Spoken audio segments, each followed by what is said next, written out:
Senador Enrique Gómez Martínez, ahora quiero cambiarle de tema y vamos a la posesión presidencial de este 7 de agosto. Y es que no van a asistir los expresidentes Juan Manuel Santos, Ernesto Samper, tampoco estará la exsenadora Paloma Valencia. Y no porque no quieran ir, sino porque no los invitaron. Esto no envía de entrada, senador Gómez Martínez, un mal mensaje de que este gobierno no es para todos los colombianos, sino para unos pocos. Pues yo creo que es el mensaje contrario, es el mensaje de que en esa invitación que es potestad del presidente, pues hay muchos de los nunca y que los de siempre que han estado precisamente conestando gran parte de este desastre del gobierno de Gustavo Petro, pues deben por fin dejar a un lado ese afán y esa codicia de poder y de protagonismo. Yo creo que bienvenido ese proceso donde las aguas se separan y quienes siempre han manejado el país siempre han estado en connivencia con el gobierno de turno y siempre avalaron el desastre de Gustavo Petro. ¿Por qué el nuevo presidente decidió dejar por fuera de la posesión a varios expresidentes y a reconocidas figuras de la política colombiana? La decisión ha desatado una intensa controversia incluso antes de que comience oficialmente el nuevo gobierno. Mientras algunos la interpretan como un mensaje de ruptura con la política tradicional, otros aseguran que se trata de un acto de exclusión que profundiza la polarización del país. Pero eso no fue todo. Al mismo tiempo que se conocían las ausencias de líderes como Juan Manuel Santos, Ernesto Samper y la excandidata Paloma Valencia, desde el pacto histórico anunciaban movilizaciones y actos de desobediencia civil para el mismo día de la posesión presidencial. ¿Qué está ocurriendo realmente? ¿Es una estrategia para marcar un nuevo comienzo o el primer gran choque político del gobierno de Abelardo de la Espriella? En este video analizaremos las declaraciones más explosivas del senador Enrique Gómez y del senador Ferney Silva, quienes defendieron posiciones completamente opuestas sobre este momento histórico. Quédate hasta el final porque las razones detrás de estas decisiones podrían explicar cómo será el ambiente político que enfrentará Colombia desde el primer día del nuevo gobierno. Enrique Gómez Martínez, senador de la República. Senador Gómez Martínez, buenos días. Julio, buenos días. Un cordial saludo a su equipo de trabajo y a toda la audiencia. Y también nos atiende en el Pacto Histórico porque hay concentraciones e invitación del presidente de la República a desobediencia civil y en tono alto. Ferney Silva, gracias por estar con nosotros. Buenos días. Buenos días, Julio. Un saludo a la mesa directiva y a la gente que nos escucha en la mañana de hoy. Es usted muy amable. Senador Gómez Martínez, sé que pues son muchísimas las denuncias, sobre todo en estos temas de contratación que ustedes van a enfrentar como partido de gobierno. Pero yo quisiera preguntarle, en este último adiós, en este 6 de agosto, ¿usted qué rescataría? ¿Qué podría decir? Sí, hay cantidad de problemas, pero podríamos continuar el sendero de tal proyecto que está saliendo bien. La nube de contratos a dedo, la corrupción, el saqueo, la connivencia con los intereses criminales donde, mal usando las instituciones y los últimos minutos de la paz total, se está habilitando para que los grandes cabecillas de grupos terroristas y mafiosos escapen la acción de la justicia. Obviamente el recrudecimiento del terrorismo y el cinismo infinito, la propaganda vacía de Gustavo Petro y su propósito de desconocer la Constitución y los resultados del proceso electoral del 21 de junio, pues no, es imposible, Julio, que permitan ver algo positivo en este triste y finalmente terminado proceso de empalme. No podría en medio de esos horrores ver nada positivo. Sí, senador Ferney Silva, precisamente haciendo este corte de cuentas, ¿no cree usted que todos estos escándalos que se generaron en los últimos días alrededor del gobierno Petro precisamente terminan nublando quizá los resultados o la gestión que hizo, por supuesto, que es el primer gobierno de izquierda en Colombia? Yo diría que hay grandes avances sociales significativos en la historia de este país que se hicieron en el gobierno de Gustavo Petro. El campesino como sujeto de derecho, la jurisdicción especial agraria y rural, la mayor cantidad de entrega de tierras, también el acceso a la educación superior, la transformación y la infraestructura en salud y otros aspectos inmensos sobre los cuales se ha transitado este gobierno, el mejoramiento de la calidad de vida de los colombianos, especialmente los de más escasos recursos, hace parte importante y significativa de lo que se ha logrado en este gobierno. Claro, indudablemente hay aspectos negativos como lo que usted acaba de mencionar, que esperamos que sea la ley, la fiscalía quienes investiguen estos casos y den los resultados. Creemos nosotros que se han hecho cosas supremamente importantes desde el punto de vista de corte social. Hay cosas que indudablemente no debieron de haber pasado, pero más allá de el balance es totalmente positivo en los alcances y el bienestar que se ha logrado con las regiones más apartadas de nuestro país. Yo creo que no podemos ocultar los grandes avances sociales y sobre todo algo muy importante que nosotros hemos rescatado es la comunicación constante con las bases populares, no solamente para que produzcan la política pública para que la construyan, sino que también para que la ejecuten. Por primera vez las organizaciones sociales, las bases populares, los sindicatos se ven no solamente representados, sino también identificados en muchas de las políticas que este gobierno ha avanzado y que no se pueden ocultar y que creemos hay algunos aspectos negativos que la gente trata y algunos medios tratan de resaltar, tratando de opacar los avances importantísimos en materia social que ha alcanzado el presidente Gustavo Petro. Sí, senador Enrique Gómez Martínez, ahora quiero cambiarle de tema y vamos a la posesión presidencial de este 7 de agosto. Y es que no van a asistir los expresidentes Juan Manuel Santos, Ernesto Samper, tampoco estará la ex senadora Paloma Valencia. Y no porque no quieran ir, sino porque no los invitaron. Esto no envía de entrada, senador Gómez Martínez, un mal mensaje de que este gobierno no es para todos los colombianos, sino para unos pocos. Pues yo creo que es el mensaje contrario, es el mensaje de que en esa invitación que es potestad del presidente, pues hay muchos de los nunca y que los de siempre que han estado precisamente cohonestando gran parte de este desastre del gobierno de Gustavo Petro, pues deben por fin dejar a un lado ese afán y esa codicia de poder y de protagonismo. Yo creo que bienvenido ese proceso donde las aguas se separan y quienes siempre han manejado el país, siempre han estado en connivencia con el gobierno de turno y siempre avalaron el desastre de Gustavo Petro, pues queden relegados en la sombra, ojalá en el cajón del olvido. Yo creo que es un mensaje al contrario muy bueno de transformación, así como bien lo ha resaltado Julio en su nota introductoria.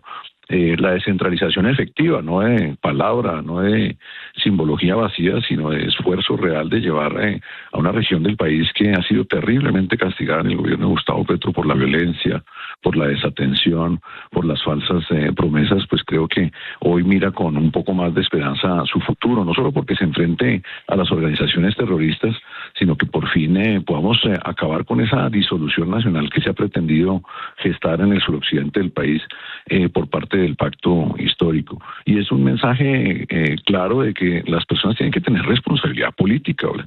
Es imposible que quienes toman posturas políticas controversiales y perjudiciales para el país después pretendan que se les trate como si no pasara nada, como tampoco pasará con los actores del gobierno que están entregando a dedos contratos como el que señalaba la mesa de trabajo al inicio de la nota en el Estadio Buenaventura y con la ficción del acueducto y el alcantarillado de Buenaventura, que todos sabemos no ha avanzado un metro en 4 años de gobierno para la tristeza pues de nuestro gran puerto sobre el Pacífico. Yo creo que es una hora de realidades, de dejar atrás las vanidades del poder y de entrar a generar símbolos potentes de transformación, como el respaldo que muy urgentemente requiere toda la fuerza pública que está poniendo los muertos de la paz total, que ha sufrido de órdenes contradictorias, que ha sufrido del maltrato institucional y obviamente de una estigmatización injusta. Y Colombia entera, sus poderes públicos van a Cali, entre otras, como propósito esencial del doctor de la Espriella, a respaldar esa fuerza pública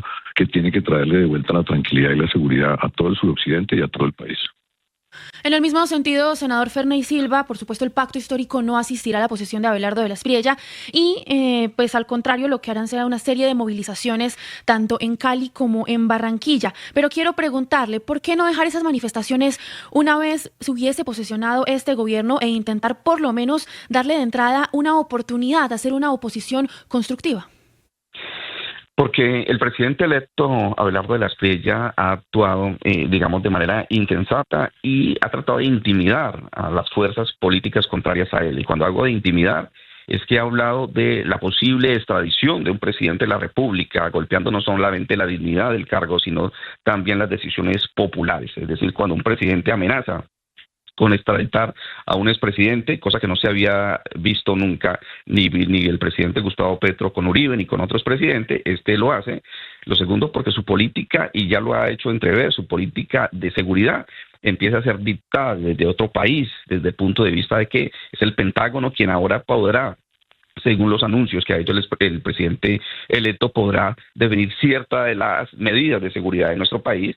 El tercer elemento que nosotros consideramos es que el presidente electo tiene que posesionarse ante el Congreso, porque el Congreso representa no solamente la voluntad popular, sino representa también el equilibrio de poderes, y tenía que hacerlo directamente en Bogotá. Creemos que el tema de los nunca también obedece más bien a los de siempre, porque si usted revisa el gabinete, representan las fuerzas políticas de lo de siempre, las fuerzas políticas de Federico Gutiérrez, la fuerza política de los Char, las fuerzas políticas de otros sectores que han gobernado este país durante muchísimos años.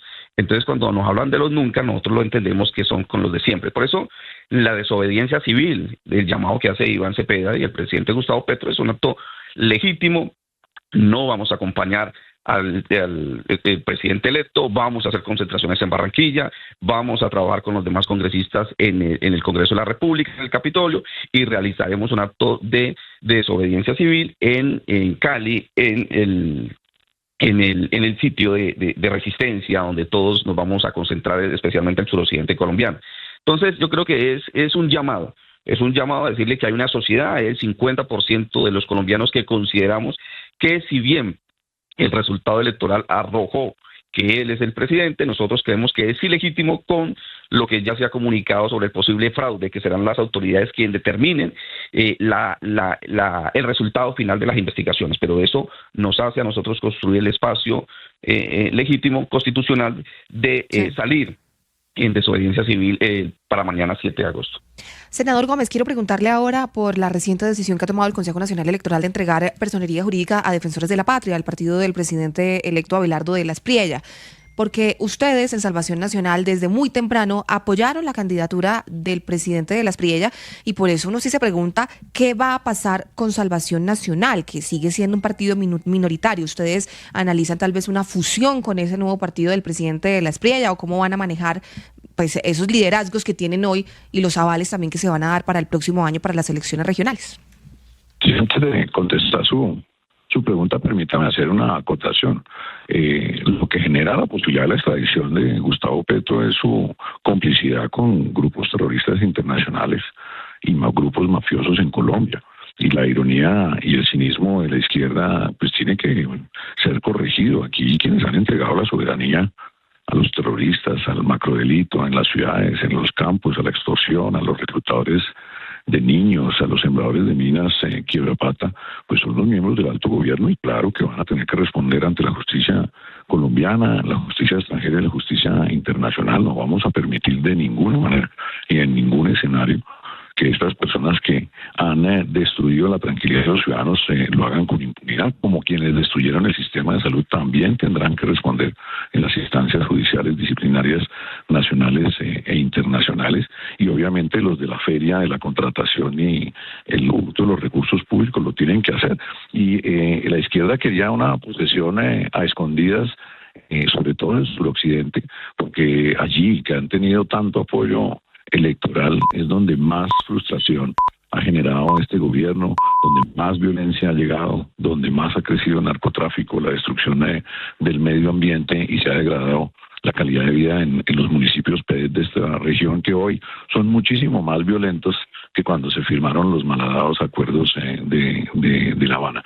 Sobre el tema de defensores, es innegable el arraigo popular logrado por el doctor de la Espriella en su proceso no solo de recolección de firmas con el Movimiento Ciudadano, sino en las justas electorales del 31 de mayo y del 21 de junio. Hemos dialogado para sentarnos y evaluar distintos mecanismos de unión, siempre todos unidos alrededor del concepto y el propósito de la patria milagro, pero con el presidente pues le hemos dado prioridad a la agenda de la posesión, y él obviamente a la conformación de su gabinete, que es un gabinete que demuestra precisamente lo contrario de lo que dice el senador. Es un gabinete de transformación, es un gabinete con capacidades técnicas. Qué gran diferencia en relación con los más de 70 o 75 ministros beligerantes, militantes, y al final pues muchos de ellos rateros que están en la cárcel por cuenta de su corrupción o su incapacidad de ejercer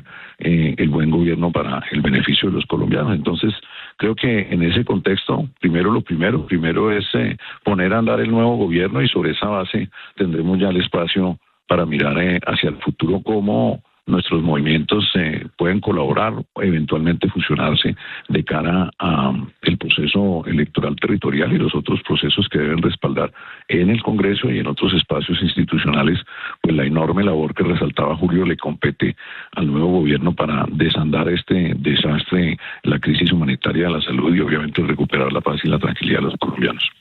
Pero, senador Ferney Silva, quiero insistir en lo que le preguntaba sobre las movilizaciones, porque no puede que esto termine muy mal. Hay delegaciones internacionales, los mismos congresistas, que por supuesto terminen en medio de estas protestas. Y es que recordemos además que ya las autoridades confirmaron que interceptaron un bus cargado con explosivos en la vía panamericana. ¿Esto no genera preocupación precisamente para este proceso que se va a desarrollar el 7 de agosto y en donde habrá una movilización de un montón de personas a la ciudad de Cali? Nosotros hemos manifestado que la bancada del Pacto Histórico, algunos sectores de representación en el Congreso afrodescendientes e indígenas, pues lo vamos a hacer de manera pacífica, lo vamos a hacer esa movilización de carácter pacífico, esa movilización que nos da la Constitución para expresar nuestro concepto acerca de la posición que vamos a desarrollar en el gobierno del presidente de la Espriella, pero nada tiene que ver nuestra movilización pacífica, nuestro deseo y nuestra intención de ser coherentes con lo que hemos manifestado, no solamente en este gobierno, sino en el proceso electoral y lo que se avecina. Esa coherencia la seguiremos manifestando a través de la movilización en Puerto Resistencia en Cali, en el Capitolio en Bogotá, en Barranquilla en la carrera cuarta y en otros sectores del país, pero específicamente en esta ciudad. Vamos a hacerlo de manera pacífica, vamos a hacer todo lo que sea pertinente para que se consolide no solamente un ejercicio de oposición, sino que sea de manera tranquila y lo vamos a desarrollar. Hemos llamado a nuestros seguidores a que lo hagan de manera tranquila, que no se dejen provocar. Esperamos que entiendan el nuevo gobierno que la movilización es un derecho de todos nosotros los ciudadanos y que lo vamos a ejercer de manera tranquila y pacífica y que no tienen por qué mezclar los actos terroristas de bandidos y de personas que están al margen de la ley con la posición política de oposición de manera clara, que es una expresión popular de quienes ejercemos nosotros este mandato en el Congreso de la República y que es totalmente legítimo para quienes en las calles lo quieran hacer de manera pacífica. Y así termina una entrevista que, más allá de las diferencias políticas, deja al descubierto el enorme desafío que enfrenta Colombia desde este mismo momento. Lo que debía ser una ceremonia de posesión presidencial terminó convirtiéndose en el primer gran escenario de confrontación entre el nuevo gobierno y la oposición. Y quizás el símbolo más llamativo de esa confrontación fue precisamente la polémica por las invitaciones.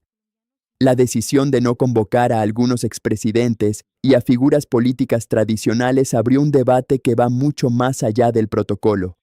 Para unos, representa una ruptura con quienes gobernaron el país durante décadas y una señal de que comienza una nueva etapa política. Para otros, es un mensaje de exclusión que podría dificultar la construcción de consensos en un país que sigue profundamente dividido. Ese será un debate que seguramente continuará durante los próximos meses. Pero la controversia no terminó allí. Mientras desde el nuevo gobierno se habla de transformación, de fortalecer la seguridad, de recuperar las instituciones y de iniciar una nueva etapa para Colombia, desde el Pacto Histórico ya anuncian movilizaciones, oposición permanente y actos de desobediencia civil como respuesta a lo que consideran decisiones equivocadas desde antes de la posesión presidencial. Dos discursos completamente distintos que evidencian que la campaña terminó en las urnas, pero la batalla política apenas comienza. Sin embargo, hay algo que no puede perderse de vista. La democracia no se fortalece únicamente cuando un candidato gana las elecciones. También se fortalece cuando quienes gobiernan respetan a quienes piensan diferente y cuando quienes hacen oposición actúan dentro del marco de la Constitución, privilegiando siempre el debate de las ideas sobre la confrontación. Colombia necesitará más argumentos y menos insultos, más resultados y menos discursos. Los colombianos estarán observando cada decisión del nuevo gobierno. Habrá expectativas enormes en materia de seguridad, economía, salud, infraestructura y lucha contra la corrupción. Del mismo modo, la oposición tendrá la responsabilidad de ejercer control político sin caer en escenarios que aumenten la tensión social. Cada palabra pronunciada desde ahora tendrá consecuencias, porque el país llega a este nuevo capítulo con heridas abiertas, con profundas diferencias ideológicas y con millones de ciudadanos esperando soluciones reales. Las declaraciones de Enrique Gómez reflejan la expectativa de quienes consideran que comienza una etapa para corregir el rumbo del país. Las de Ferney Silva representan la postura de quienes creen que es necesario mantener una oposición firme desde el primer día. Son dos visiones completamente distintas de Colombia, y será la realidad la que, con el paso de los meses, determine cuál de ellas logra convencer a la mayoría de los ciudadanos. Ahora queremos conocer tu opinión. ¿Qué piensas sobre la decisión de no invitar a algunos expresidentes y excandidatos a la posesión presidencial? ¿Crees que fue un mensaje legítimo de renovación política o una decisión que aumenta la polarización del país? Déjanos tu respuesta en los comentarios porque este será, sin duda, uno de los grandes debates de esta nueva etapa política. Si te gustó este análisis, recuerda suscribirte al canal, activar la campana de notificaciones y compartir este video con quienes quieran entender lo que realmente está ocurriendo en Colombia. Aquí seguiremos analizando cada hecho, cada decisión y cada movimiento que marcará el rumbo del país. Muchas gracias por acompañarnos. Nos vemos en un próximo video.